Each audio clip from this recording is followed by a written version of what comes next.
왔습니다. 우리 부활주일에는 계란을 성도님들이 나누어서 같이 먹게 되죠. 왜 계란을 나누어서 먹을까? 옛날에는 잘 먹지 못하니까 이제 영양 보충하기 위해서 교회에서 계란을 나눠서 먹을 수 있었겠습니다. 그러나 이 계란을 나눠서 저희가 먹는 것은 하나의 부활을 상징하는 그런 의미가 있기 때문이 아니겠습니까?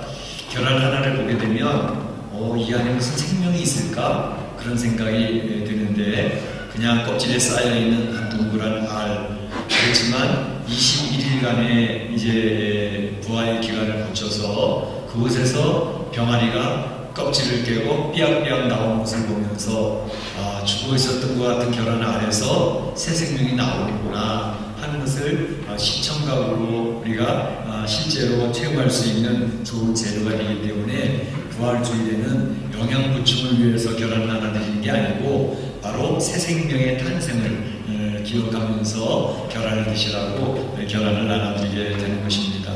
그래서 우리가 부활주일을 맞이할 적마다 1년에 한 번씩 오니까 그냥 습관적으로 부활절을 맞이하기 쉬운데 이 부활절을 맞이할 때에 우리가 꼭 기억할 것은 부활의 정말 확실한 확증을 가지고 또 부활에 대한 의미를 한번 생각해 보면서 그리고 부활절에 주님께서 우리를 향해서 무슨 말씀을 하실까라는 것을 한번 생각해 보면서 이 부활절을 맞이하면 참 좋겠습니다. 그래서 오늘 말씀은 이제 부활하는데 정말 부활이라는 것이 확실한 것인가 라는 것에 대해서 생각을 해보고 그다음 부활의 의미에 대해서 생각을 해보고 그리고 부활절에 주님께서 우리에게 원하시는 것이 있다면 무엇일까 하는 것을 세 가지로 나눠서 생각을 해보고자 하는 것입니다. 먼저 부활절 하는데 주님의 부활하심 확실한 것인가?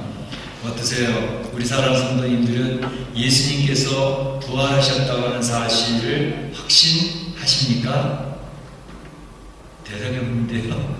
예수님 부활하신 사실을 확신하시나요? 아멘. 그렇습니다. 예수님이 부활하셨다는 사실을 확신하는 것이 부활절에 무엇보다도 중요합니다. 우리가 주님의 부활을 이야기하는데 주님이 부활하셨나? 정말일까? 주님의 부활에 대한 확신이 없다면 부활절을 맞이하는 의미가 별로 없겠습니다. 우리 성경에서는 예수님이 부활하셨다고 하는 증거를 이야기하고 있습니다. 첫 번째는 뭐죠? 빈 무덤입니다. 이 세상에 성인들이 많이 있는데 성인들의 무덤에 여전히 그들의 뼈가 묻혀 있습니다. 그러나 예수님의 무덤은 비어 있습니다. 거기에는 시신이 녹아서 흙이 되어진 적이 없습니다. 바로 예수님이 부활하셨기 때문에 그 무덤이 비게 된 것입니다. 예수님을 이제 장례에 치르기 위해서 세마포로 꼭 동요매지 않았습니까? 그런데 바로 예수님이 부활하셨기 때문에 스스로 그 부활했던 그것을 증거하기 위해서 자신의 몸을 꽁꽁 싸매었던 세마포를 예수님이 차곡차곡 개어서 그 무덤에 놓으셨던 것이죠. 그래서 예수님은 부활하신 빈 무덤을 우리에게 보여주시게 되었습니다. 뿐만 아니라 또 다른 증거가 뭐 있을까요? 예수님이 부활하시면서 이 땅에 며칠 동안 계셨죠? 며칠? 40일이죠? 네, 40일 동안 이 땅에 계셨습니다. 그리고 열흘 동안 그 제자들이 열심히 기도하는 다음에 이제 50일째 되는 날 성령이 임하셔서 그날을 오순절이라고 우리가 지키지 않습니까? 그러니까 예수님이 40일 동안 계시고 승천을 하셨는데 40일 동안 계시면서 부활하신 부활체의 모습, 부활하신 모습을 몇 번이나 보여주셨을까요? 여러분 기억하기 몇 번일 것 같아요? 대충 여러분이 짐작으로 10번 이상입니다. 11번이라고 얘기하는 건데 보게 되면 막달라 마리아에게도 보여주셨고 또 여인들에게도 보여주셨고 글로바에게도 보여주셨고 베드로에게도 보여주셨고 11제자에게 또 11제자와 함께 도마에게도 보여주셨고 디베라 바닷가에서 7제자에게 보여주셨고 갈릴리 산에서 제자들에게 또 보여주셨고 또 500명이 모여있는 가운데 보여주셨고 또 주의 형제 야고보에게도 보여주셨고 11번째 감람산에서 11제자에게 예수님의 부활하신 부활체의 모습을 친히 보여주셨다는 것입니다. 그러니까 11번이나 이제 40일 동안 계시면서 보여주셨으니 그 예수님의 부활하신 것이 지어낸 얘기가 되겠는가 하는 것입니다. 더더군다나 보통 사람들이 이야기하기를 왜 열성문자들 있잖아요. 그러면 예수님의 제자들 11명의 제자들 그 제자들은 예수님에 대해서 사모하기 때문에 예수님이 부활하셨다라고 그냥 최면에 걸려가지고 그냥 부활을 이야기할 수도 있었겠다 그렇게 얘기할지 모르지만 예수님이 그의 제자 11명에만 보여준 게 아니라 500명이나 되는 사람들에게 동시적으로 그들이 볼 수 있도록 하셨다고 하는 말은 몇몇 사람들이 골방에서 그저 측면에 걸려서 환상 중에 봤던 내용이 아니라 500명이나 되는 많은 사람들이 예수님의 부활하신 모습을 친히 목격했다고 하는 것은 이것은 거짓으로 만들 수가 없는 내용입니다. 뿐만 아니라 우리가 알고 있는 것처럼 도마, 의심 많은 도마, 나는 예수님이 부활하셨다고 하는 너희들의 말을 믿을 수가 없어. 내가 친히 보지 않고는 그것을 어떻게 내가 받아들일 수 있겠느냐. 그렇게 의심이 많았던 도마에게 예수님께서 뭐라 그러시죠? 그래, 그러면 내가 십자가에 못 박혔던 증거로 내 못 박힌 손을 한번 만져봐라. 또 창으로 찔렸던 창자국을 네가 한번 터치해봐라. 그래서 도마가 그 예수님이 못 박혔던 손을 만져보고 창자를 만져보면서 주님은 분명 살아 계셨습니다 라고 고백을 하게 만드시잖아요. 자, 이런 것들을 통해서 예수님이 부활하셨다고 하는 증거는 성경에 확실하게 증거가 되고 있는 것입니다. 그런데 예수님의 부활이 글쎄 정말일까? 라고 얘기하는 것들은 예수님의 부활을 이제 거짓으로 만들려고 했던 그런 의도와 그런 사단의 계획들은 계속 진행이 됐다고 하는 사실을 기억할 필요가 있습니다. 마태복음 28장 12절 13절에 보게 되면 바로 예수님이 부활하셔서 그 세마포를 차곡차곡 개어보시고 빈 무덤을 만드시고 그것을 지키던 군사들이 깜짝 놀라서 기절하고 있지 않습니까? 나중에 제사장들 앞에 와서 그런 사실을 고백할 때 그분이 살아나셨습니다. 저희가 그것을 목격했습니다 라고 얘기할 때 그 장로들과 제사장들이 그들에게 무엇을 주문하고 있습니까? 이렇게 얘기하고 있습니다. 그들이 장로들과 함께 모여 의논하고 군병들에게 돈을 많이 주며 가로되 너희는 멸하기를 그의 제자들이 와서 우리가 잘 때에 그를 예수 그리스도 그를 도적질하여 갔다고 그렇게 소문을 퍼뜨려라 이렇게 얘기하고 있습니다. 그러니까 예수님의 시신 도적설입니다. 그 예수님은 빈 무덤이 빌 수밖에 없었던 것은 그 제자들 열성 분자들이 와가지고 그 시신을 훔쳐갔기 때문에 무덤이 빈 것이다 라고 이야기를 소문을 내도록 그렇게 돈을 많이 주면서 이야기했기 때문에 그때 어떤 사람들은 정말 부활하셨어 라고 확신하는데 어떤 사람들이 그럴 리가 있나, 그 무덤이 빈 것은 그 시신을 훔쳐갔으니까 그 제자들이 훔쳐갔으니까 무덤이 빈 거야. 이렇게 두 가지 거짓이 이제 퍼지게 되어졌던 것을 볼 수가 있습니다. 예수님의 부활을 부인하는 것은 기독교를 송두리째 무너뜨리는 것입니다. 기독교의 가장 중요한 두 축은 예수님의 십자가와 주님의 부활입니다.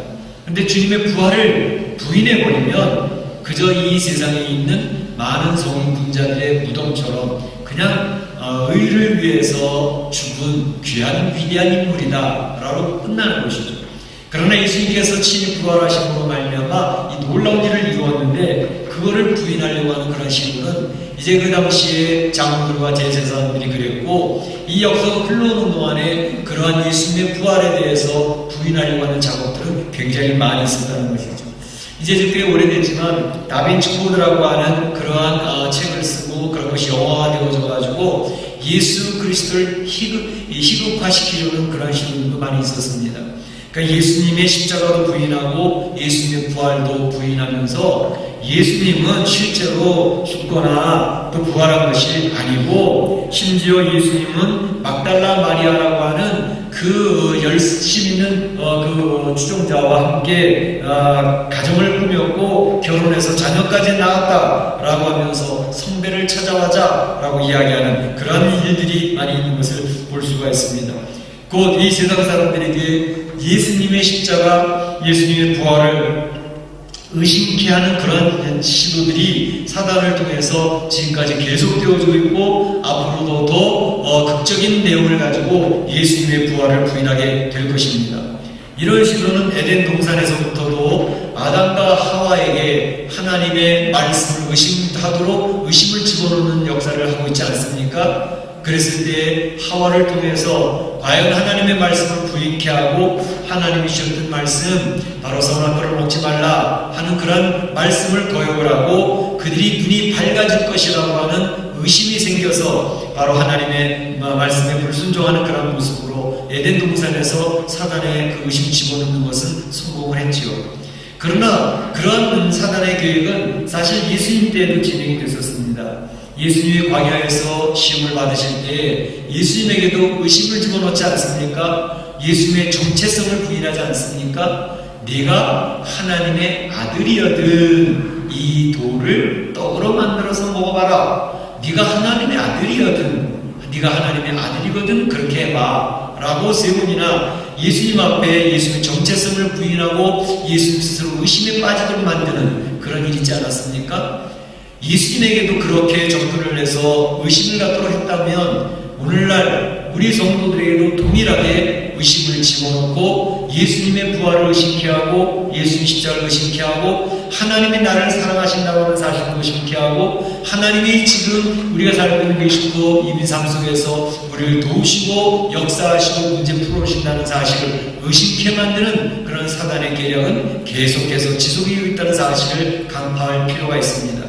그러나 우리 예수님은 광야에서 신명기의 말씀을 가지고 멋지게 사단을 공격해서 물리치지 않습니까? 우리 성도들도 우리 신앙에 의심이 생길 때마다 주의 말씀, 암송했던 말씀을 가지고 멋지게 물리치는 성도들이 되시기를 바랍니다. 중요한 것은 바로 예수님의 부활이라고 하는 사실은 아무리 부인하려고 하고 의심을 집어넣으려고 하더라도 예수님의 부활은 확실한 것이었다라는 사실을 이 부활절에 우리 사랑 성도들이 확신하실 수 있기를 주의 이름으로 축복합니다. 주님의 부활은 확실한 것입니다. 그럼 주님이 부활하시면 어떤 의미가 있는 것일까라는 것입니다. 주님이 부활하신 것이 도대체 무슨 의미가 우리에게 있는 것이죠? 주님이 부활하신 것이 사실이라면 그것이 의미하는 바, 그것이 굉장히 중요한 것입니다. 곧 죽음의 권세가 무너졌음을 의미하는 것입니다. 고린도전서 15장 55절에 이렇게 얘기하죠. 사망아 너의 이기는 것이 어디 있느냐? 사망아 너의 쓰는 것이 어디 있느냐? 사망아 너의 이기는 것이 어디 있느냐? 사망아 너의 쓰는 것이 어디 있느냐? 사망은 사망되어졌습니다. 죽음의 권세는 무너졌다라고 하는 것입니다. 사실 아담과 하와가 불순종함으로 하나님의 말씀을 의심을 하고 그래서 사단의 계략에 빠져서 그들은 그 불순종의 죄로 말미암아 그들이 하나님처럼 높아지고자 하고 했던 교만의 죄로 말미암아 죄가 우리 인류 가운데 들어오기 시작했습니다. 죄가 들어옴으로 말미암아 나왔던 결과는 뭐죠? 죽음의 권세가 인류를 지배하기 시작했다는 것입니다. 죽음의 권세가 인류를 지배하니까 이제 그 죽음 앞에 인류는 코가 꿰어져서 죽음 앞에 대항하지 못하고 그 죽음을 이겨낼 수 있는 존재가 아무도 없었다는 것입니다. 곧 이 세상에서 죽지 않으려고 애를 썼던 인류의 노력과 수고는 굉장히 많았습니다. 진시황이 아무리 불로처럼 먹어봐도 진시황은 무덤이 있는 것입니다. 또 이 세상의 큰 권세, 바로 나폴레옹의 그 권세, 알렉산더의 권세, 우리 대한민국의 이제 철권 통치를 했던 박정희 대통령의 권세, 이런 권세를 가지고도 그 죽음을 이겨낼 수는 없었습니다. 이 세상에 아무리 큰 권세를 가진 사람이라 할지라도 죽음의 문을 비껴갈 수 있는 사람은 아무도 없다는 것입니다. 뿐만 아니라 이 세상에 재물의 권세를 가지고 또 이겨보려고 돈이 많으면 내 생명이 죽지 아니하고 이제 이 세상을 영원토록 살겠다. 미라를 만들어 놓고 다시 부활 날을 기다리고 또 많은 유전자를 이제 보관해 놨다가 다시 살아날 날을 기다리고 의학적으로 준비하고 있다 할지라도 어느 누구도 그 죽음의 문을 이 세상의 인류는 바로 죽음 앞에 모두 굴복하고 이제는 한 줌의 흙으로 돌아갈 수밖에 없는 존재가 되어졌다는 것입니다. 왜 그렇게 됐어요? 바로 죄가 아담과 하와를 통해서 인류에 들어왔기 때문에 그 죄가 요구했던 결과 값은 곧 죽음이었습니다. 죄의 싹은 사망이요. 로마서 1장 23절 얘기하잖아요. 우리가 죽는 이유는 교통사고 나서 죽고 암이 걸려서 죽고 이렇게 저렇게 이유로 죽었다 하는데 그 죽음의 이유는 죄 때문에 죽는 것입니다. 죄의 결과로 말미암아 이 세상에서 살 수 있는 존재는 아무도 없었다는 것을 이야기하는 것이 성경입니다. 그래서 이 세상의 사람들이 7, 80년대에서 그냥 생물학적으로 쇠포환도세에서 죽는구나 생물학적으로 그렇게 설명할 수 있겠지만 분명히 영적으로 설명합니다. 이 세상의 인류들이 영원토록 살지 못하고 죽는 이유는 죄가 이 인류 안에 들어왔기 때문에 죽는 것이다. 확실하게 이야기를 하고 있는 것이죠. 그런데 바로 이 죽음의 권세, 죄가 요구하는 이 죽음의 권세를 예수님께서 물리쳐 주셨다는 것입니다. 더 이상 그 죄가 그의 값을 치르라고 이야기할 수 없도록 주님이 만드셨다는 것입니다. 제가 가상칠언에 대해서 새벽기도 시간에 잠시 말씀을 드렸는데 그 중에서 6번째 말씀이 예수님이 다 이루었다라고 말씀을 선포하신 것이었습니다. 그 다 이루었다라고 하는 단어는 헬라어로 테텔레스타이라고 하는 단어로 되어져 있습니다. 이 테텔레스타이라고 하는 단어는 경제적인 용어입니다.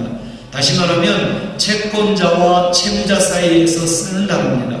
그것은 뭐 채무자가 채권자에게 돈을 빌렸을 때 그 돈을 다 갚아야 되는, 그래서 채권자는 언제든지 야 너 나한테 돈 빌려갔잖아, 10만불 빌려갔잖아, 10만불 갚아, 네가 빌려갔는데 왜 안 갚아? 라고 요구하게 되는 거죠. 그런데 그 10만불을 잘 벌어가지고 채권자가 채무자에게 돈을 다 갚아줍니다. 갚아주면 나 이제 너한테 10만불 다 갚았어? 라고 할 때 쓰는 단어가 테텔레스타입니다. 나 너에게 갚을 돈이 이제 그 책임을 더 이상 감당할 필요가 없어 라고 할 때 테텔레스타이를 쓰는 겁니다. 마찬가지로 바로 예수님께서 이제 다 이루었다, 다 마감됐다, 다 갚았다 라고 하는 단어 테텔레스타이를 쓴 이유는 사탄은 우리에게 너희는 죄를 범한 죄인이기 때문에 죄의 값으로 죽어야 돼 라고 하면서 우리에게 죽음을 요청을 하고 죽음의 그 값을, 죄의 값으로 죽음을 요청할 때에 예수님께서 이제는 더 이상 인류에게 죽음의 값을 요청하지 말아라. 내가 그 죄에 대한 값을 다 치웠다. 값을 다 갚았다. 그러니까 나의 사랑하는 자녀들이 너에게 더 이상 죄의 값으로 죽음을 값을 치를 이유가 없다라고 선언하는 내용입니다. 그래서 다 이뤘다라고 하는 것입니다.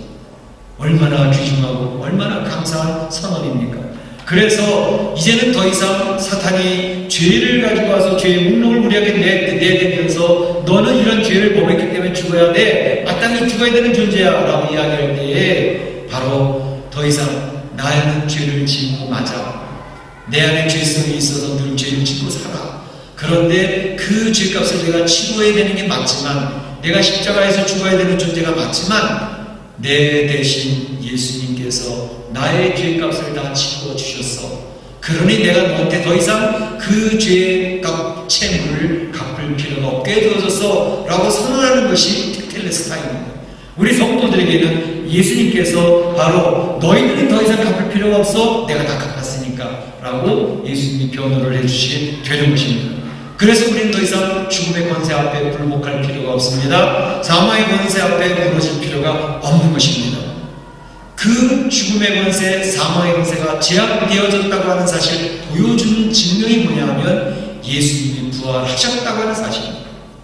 예수님이 부활하심으로 말미암아 더 이상 죽음의 권세가 세상을 지배하지 못한다고 하는 사실을 예수님이 부활의 첫 열매가 되심으로 말미암아 증명을 해주시는 것이 이 부활의 중요한 의미가 있는 것입니다.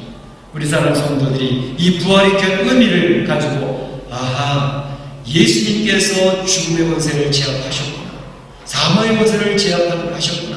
사망한 너희 쏘는 것이 어디 있느냐, 사망한 너희 이기는 것이 어디 있느냐 선언하셨던 주님의 그 선언이 나에게도 혜택으로 베네핏으로 돌아왔구나 하는 사실을 인식하면서 주님이 첫 열매가 되셨으므로 나도 더 이상 죽음의 권세가 나를 지배하지 못하고 이제는 영원한 생명을 누리는 하나님의 백성이 되었구나 하는 사실을 선언할 필요가 있습니다.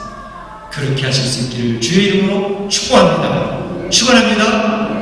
이러한 하나님의 은혜를 머릿속에 정확하게 인식하고 계셔야 사단이 나에게 와서 죄를 지적하며 내 앞에서 굴복하라고 이야기할 때 절대 굴복하지 않을 수 있는 능력이 생기게 되는 것입니다.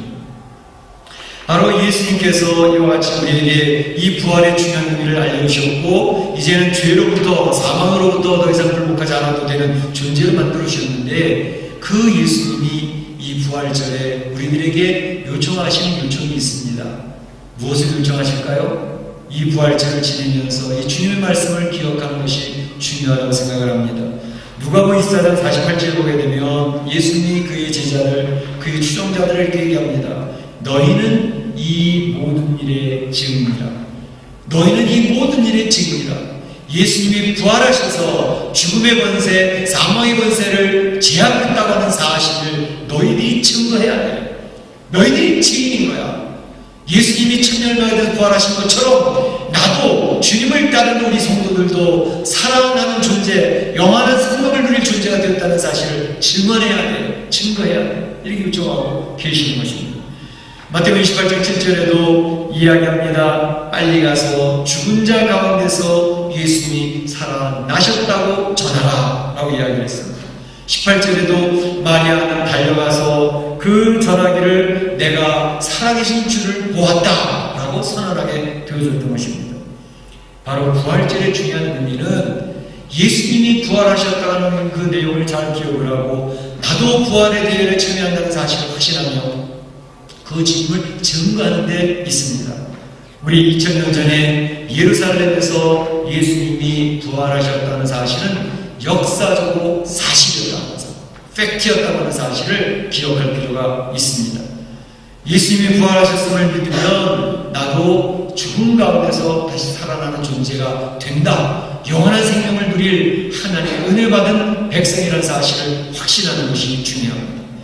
그래서 이 세상 우리가 한국에 살든지 미국에 살든지 멕시코에 살든지 상관없이 나는 부활의 존재, 주님이 부활하신 것처럼 부활할 존재, 예수님이 부활하셨다는 사실을 증거하는 증거자로서 전도자로서 세상을 살아가야 된다는 것이 이 부활절의 중요한 의미가 되겠습니다.